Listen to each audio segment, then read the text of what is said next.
what doesn't make me feel comfortable is the fact that I didn't go to West Point. I didn't go to Naval Academy. But again, I like to read and I like to study things. And I watch these various different generals on TV and various pundits out there talking about the war in Ukraine and how it can be won. And from the very beginning, I understood it to be a war of attrition. And wars of attrition, quite frankly, again, it makes it very difficult for Ukraine to have any shot at all at winning. And that's been my point from the very beginning when it comes to this. And again, we've discussed it here, talking about, and we just had another, $60 billion going over there. We sent more money to Ukraine than Russia spends on its entire military.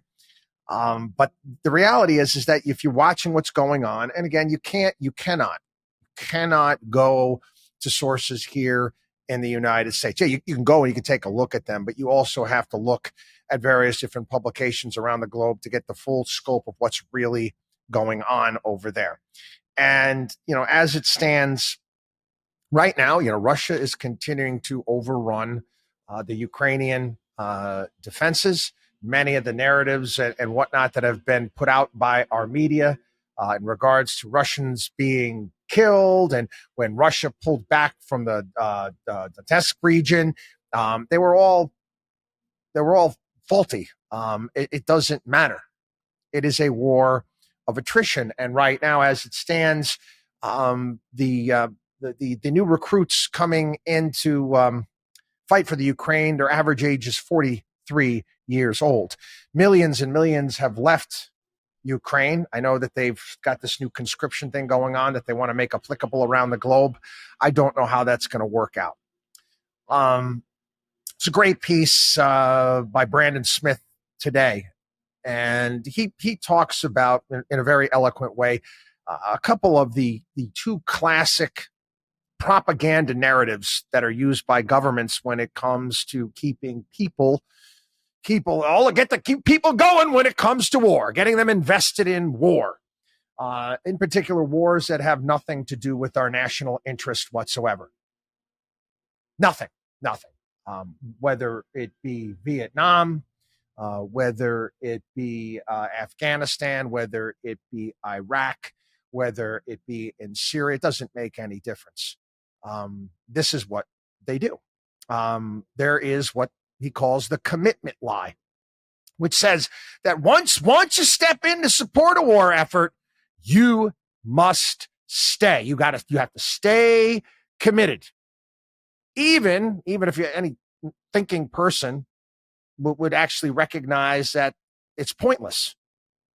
Anytime the public pulls back from that war in a bid to reconsider what purpose it serves, they are ridiculed for potentially risking lives, right? Setting the stage for defeat.